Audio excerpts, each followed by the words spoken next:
very, very, very good save from the Manchester United goalkeeper. But if you're going to challenge the Liverpools and the Cities for the Premier League, you need a player in the front line that is way more effective than this guy is. And I know there are people who, and obviously Arteta's one of them, he sort of can't see past him, it seems. And I know they don't really have many other options, but that's his choice. It's his choice. He's had transfer windows to address this. He hasn't done it. He's unlikely to do it in January unless they panic. Maybe he will with the Jesus injury, I don't know. But what we do know is Chelsea were willing to sell the player because he wasn't prolific and consistent enough. And let's not forget, Arsenal buy him as a midfielder. That didn't work. So it was another mistake from Arteta. Now he plays him up front and he works hard and he runs and he's a good guy and he's got a great attitude. But in terms of being good enough for Arsenal to go to the next level, whether it be the FA Cup, the Champions League, or tracking this Liverpool team down, if they don't get a goal scorer in that position, they're not winning the Premier League. End of story. Is that fair? I think at this point it's fair to say that. You know, I've watched them for the last 6 months, and you kind of feel that we're waiting for the Arsenal of the previous 2 seasons to come out in them, and you know it's there. You know it's there in them, but obviously, you know, for whatever reason, this season we haven't seen it so far. And so at that point, you know, you have to either go into the market and freshen things up. You know, we're missing big players at the moment, and listen, putting the ball in the back of the net is the hardest thing to do as a football player. It's very fine margins, and at the moment those margins we're missing out on. And listen, it doesn't help that we go and play against Newcastle the week before, who have a striker that we're heavily linked with. It's January, the window's open, and then we come and play in the FA Cup against United. You know, they go down to 10 men, we have so many chances, we can't score. All of these things coming in the same week, it doesn't help Mikel. You know, it doesn't help Arteta at all. And it only highlights and sheds light on the fact that, you know, they need firepower.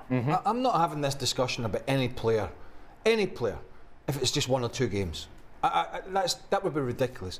But there's a pattern here, and there has been for a while. But he's not the only one. You know, Marino, ineffective. Yeah. Gabriel, you know, bit of a mistake for the Jesus goal, for the Fernandes goal. Tries to be too clever with the header on the halfway line, gets caught out. Declan Rice missing chances when he comes off the bench, an easy header should have. So there are many other factors, but that's the biggest one. I think the biggest one for me, because when everybody's fit, the back four will take care of itself. Young Lewis Skelly's a good player, Calafiori's a good player, Timber's a good player, centre halves are strong, keeper's been strong for the most part. Midfield can be strong when everybody's fit. It's up here. That's where there's a gaping problem. I think that's where the frustration comes from, is because, you know, it took Mikel a while to really build a framework and get the club back to, you know, challenging for the title. And you're so close, you know, and it must have been agonising last year to have missed out on, you know, a point or two. And when you feel that close and you just miss out, and you realise that there's just a couple of pieces, you know, two maximum pieces to complete the puzzle, that's where the frustration comes from. And I think that's what we're seeing now, you know, and where the pressure is going to mount. But you have to be ruthless, don't you, as a manager? These guys have done well for me, but we have to make a decision here. Where's the money need to be spent? Yeah. I'm sorry, but you're going to be a squad player because we're going to go in the market for this guy who's prolific. And how long's Jesus out for as well is another question after we saw him go down. Yeah, but we just don't know what that injury is. I mean, it looks so innocuous. But so these are all the questions for Arteta. But on the other side of the coin, it's been a brilliant story because Bruno Fernandes was a player who was getting sent off in his discipline, and was he a leader for them? Well, you have to say, and this is only a small sample, because we know he's a good player. We know that. But his attitude and his performances in the Liverpool game and in this game, I think, dragged the team alongside him. I'm going to interrupt you because I want to go to the Manchester United managers. We've got Ruben Amorim standing by. Ruben, have you gathered your thoughts after that match? From the second half, it seemed to have everything, and eventually you were able to come out victorious on penalties. Yeah. thankfully the players were there. They fight. What we talk about is not sometimes it's not tactical, technical before the match. Is this? So we have to compete no matter what the situation, and we compete today. I think they had more chances, but I think we deserved the win. It's not Arsenal didn't deserve the lose, but we deserved the win. The way we play, the way we fight, was really tough since the beginning. We didn't have the ball too much, but we controlled without the ball. So I want also say thank you to the fans. It was unbelievable. I didn't understand that all that area was our supporters, so it was a good day for us. But now we have to rest the players. I'm already thinking in the next game. They are really tired, so we need to win. Let's see. So Bruno Fernandes put your side ahead in the second half, and then Diego Dallo went off with the second yellow. Were you sensing that potentially there was, scope for Arsenal to really kind of push on from there? Or were you confident that the players could withstand that? Sometimes we have the feeling that everything in the end is going to be okay. I felt that since the beginning of the second half, even and after the penalty, I feel it, and I think also that the Arsenal team felt that maybe today is not their day. But I'm really pleased for the way they control the game without the ball. They defend very well. Set pieces, we were really strong. So, like I said, it was a good day. But now I'm thinking about the next game and worry about the next game. And particularly your defence, considering the amount of opportunities that Arsenal had, are you seeing that improving, especially after Liverpool last week as well? Yes, because we were facing a great team, and then it was not just 90 minutes. Was more than that, and then you feel that the players are really tired. They put new players, they control the ball all the time, and then was like a sacrifice for my players. But like I said, we deserved to pass through this round because we suffered all together and we show character, and that's a very important thing. And just a couple of final things, picking out two players in particular, goalkeeper Bayindir, second choice coming in and putting in a big performance, but also Joshua Zirkzee scoring the winning penalty, and I suppose the pressure that he has also been under. Yeah, but he's a good guy. He works a lot, and then life has these beautiful things. A few weeks ago, we were suffering a difficult moment. Now he was like a game changer for us. You go through with the Joshua Zirkzee goal, and then also Altay. All the players in this team will have the opportunity, and they are lucky because they are playing for Manchester United. It doesn't matter if you play one game or 90 games.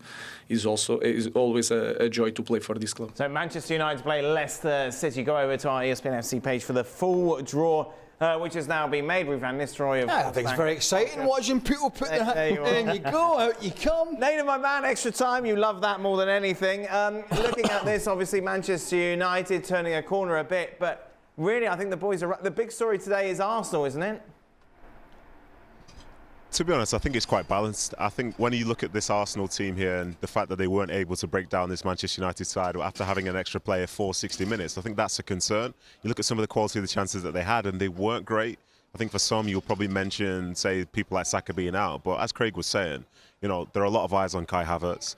And I think the misses that he has, I think after this game's done now, they're out of the competition which they would have believed that they could go on and win. In reality, I'm sure everyone's been in the situation that's played the game before. If you play for a team that has aspirations to win it, you can't just say, oh, it doesn't matter, next time, Kai. These are serious conversations. These are serious moments. These are game-changing moments for players who should be doing better. And as a consequence, today it's cost them. Obviously, I'm not talking about the penalty because, as Craig said, people miss penalties. Me, myself, I'd be hiding if there was a chance to take a penalty. But he needs to take those chances. And there's so much disappointment that exists in the stands when the chances don't happen. And with that, now to talk about United, the more chances you see them miss, the higher your confidence is. And I've been very, very impressed. Their last two games going away to Liverpool, going away to Arsenal. United essentially defensively have looked very good, but they've looked very good in terms of their individual talent, their collective in terms of the way that the team want to play, and the desire and the willingness to suffer and to look around and know that other people are suffering with you. Whatever's being asked of these players at this moment in time, they're willing to do it. Even though it's not necessarily something that they want to do, they understand the value to the team. And we've not necessarily seen their best form of football in attack. But to draw at Anfield and to come here and get this result whilst being down to 10 players, so much credit needs to go out to them. And I think even listening to Amorim there in his press conference, the way he's talking about the club, the fans are getting on side, the players getting on side, and he's starting to build what I believe is going to be a strong culture for the club going forward. And best of all, you know, they're in the hat for the next round of the FA Cup and they've got a home tie. So more power to them. I didn't necessarily see it coming when Dalot got sent off. But the fact is, they dug in, they gave themselves a chance, they took the chance, and now they can celebrate as they travel back up to Manchester. Nathan, what's changed in these last 2 matches compared to those 4 consecutive defeats after the City match? It's a good question. I think for Amorim himself, he'll say that like training time on the pitch is a key issue, and maybe he has had more time to be able to do that, and as a consequence you can see more in terms of an identity. But I would still argue the case that their identity in terms of attack is not as great as it could be at this moment, but their identity in terms of how they wanted to defend is definitely there. The desire to get back into position, which, you know, realistically should always happen anyway, but you see it because now you see not just players but a manager that demands it. They get in there, they know their roles, they know their positions. They know that you have to throw yourself at the ball. They know that everything has to be done in a way whereby you're doing everything you can to make sure the ball doesn't go into your net. And also, you know, Altay having a good day in goal for them today. That's what you need. You know, at times, De Ligt is making clearances. You know, Martinez is making clearances. People doing well in 1v1s. There's a spell where Garnacho's wing back, but penned in on a back 5. But he's doing the best that he can against Martinelli. And that's the expectation. That's the standard. And I think those players have bought into that. Yes, you could make the case that maybe in these last 2 games they've been exceptional because they've been significant underdogs. But the fact is they still needed to do it. We've seen United for the last 2 years, maybe longer, let themselves down in the biggest moments on the biggest occasions. But in these last 2, when people have watched them, almost expected them to collapse. They've shown the exact opposite. They'll be disappointed to have not gotten the 3 points against Liverpool the other day, even though Liverpool obviously had chances. And for today, they'll be wondering, well, what happens if we can sort our attack out? What happened if we had 11 players for the entirety of the game? And now, considering they've just played the top 2 teams in English football, why would they be worried about anybody else in this division? And maybe they can finish the season off in a way that they probably think they should be. I think they were so shambolic in those 2 or 3 games, particularly Bournemouth and Newcastle, to Nedum's point, that I think he's decided clearly that it's all about shape and it's about defending. And we worry about the other side of the game once we've figured out this side of the game. And certainly in the Liverpool and this Arsenal game, you have to say there's more to come in the attack. But defensively, in those 2 games, in terms of the shape, from midfield to wing-backs to the 3 centre-backs, it was night and day.